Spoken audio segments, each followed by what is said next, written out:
The micro, small and medium-scale enterprises have been described as the engine room for national economic growth and development. However, the sector is challenged by several factors, including access to funding. My guest on this week's episode of the program talks about government's step to encourage the growth of the sector.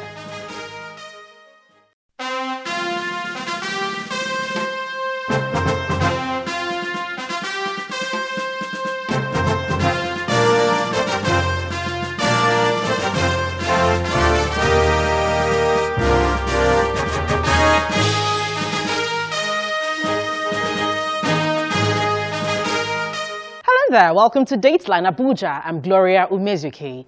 The MSME Clinic is a program designed by the federal government to bring about significant and sustainable GDP growth, employment generation, and increase in local productivity, thereby reducing import bills on food and essential products that can be produced locally. We will be looking at the impact of the MSME clinics and other issues relating to the sector in our conversation with the Special Assistant to the Vice President on MSME.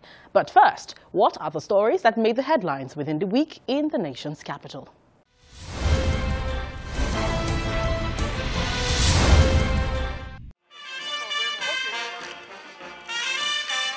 President Muhammadu Buhari opened the 2018 edition of the eNigeria conference by expressing delight with efforts in strategic partnership that he says have repositioned the country's ICT sector for success. He says ICT-based policies like the TSA, IPPIS and the BVN have impacted on the government's public finance reforms, leading to recovery and savings of huge amounts of money. Of particular note is the National Information Technology Development Agency's initiative focused on the registration of IT contractors and service providers in collaboration with other regulatory bodies with special emphasis on competencies. This will ensure the delivery of quality IT projects as well as facilitate the development of indigenous IT companies in line with global best practices. You may also recall the remark about National Information Technology Development Agency's efforts at enforcing federal government's directive on ensuring that all ICT projects in the country are cleared by it before implementation. To this will ensure that government ICT procurements A, are transparent, B, align with government's IT shared vision and policy, C, lead to cost savings through promotion of shared services, D, avoid duplication, E, ensure compatibility of IT systems and improve efficiency in government business. Vice President Professor Osinbajo is urging private investors from Canada to key into the focus labs of its economic recovery and growth plan. Speaking at the opening of the first Nigeria-Canada Investment Summit, Professor Osinbajo explained that the identified investments have the capacity to generate over 500,000 jobs by 2020. The focus labs identified $22.5 billion worth of private investments in 6 of our priority sectors, with the potential to create 500,000 jobs by 2020. $10.9 billion of these investments are described as most ready to go, meaning that the issues delaying them can be resolved and are being resolved speedily. We intend to continue the use of focus labs to resolve problems that investors may have. And so we also encourage Canadian investors interested in any of these sectors, not only to participate in these focus laboratories as we conduct them, but also to reach out to the Nigerian Investment Promotion Commission. The federal government has launched a fresh appeal to the Academic Staff Union of Universities to suspend its industrial action for proper negotiation to take place. The minister made the appeal at a news conference after the lecturers started a nationwide industrial action to press home their demands for improved funding of the universities and their welfare. As Minister of Education, I feel the pain. I share your concern, and I'm willing to go to any mile so that together we can change the narrative for the better of this country. I want to use this opportunity to appeal to ASU to put off this strike in the name of the country and in view of what the situation is. Come, let us continue the talk. It's something that we already started. I'm optimistic that dialogue will produce better results.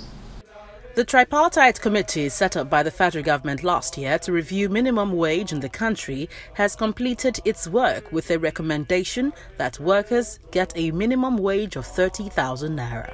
The chairman of the committee, Mrs. Amal Pepple, submitted the report to President Muhammadu Buhari. The committee had earlier held a marathon meeting which lasted for 12 hours with the Secretary to the Government of the Federation, after which the labour unions agreed to suspend their planned industrial action. I want to assure you all that we will immediately put in place the necessary machinery that will close out these open areas. Our plan is to transmit the executive bill to the National Assembly for the passage within the shortest possible time. The Prince of Wales, Prince Charles, and his wife, the Duchess of Cornwall, Princess Camilla, were in Nigeria as part of a 9-day tour of Africa. The royals met with President Muhammadu Buhari in the State House and later had a meeting with the nation's traditional rulers. He proceeded to Lagos afterwards. We talked about population control. I know the government is talking about it. My experience as a traditional ruler is that culturally, you're going to have a lot of difficulty if you just approach it in the manner we've always done it, to come and talk about contraception and family planning. That doesn't solve the problem.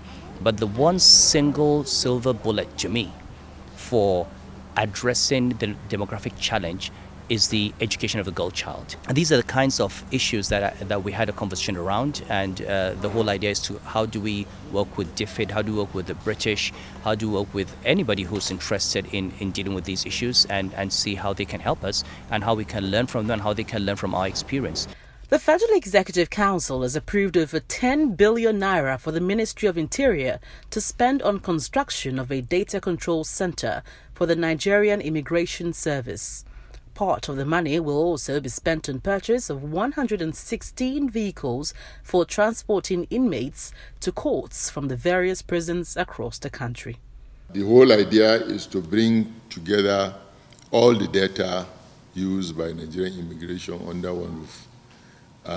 For now, we have this data domiciled with the service providers. Even though we're able to bring them there, but they are still in piecemeal.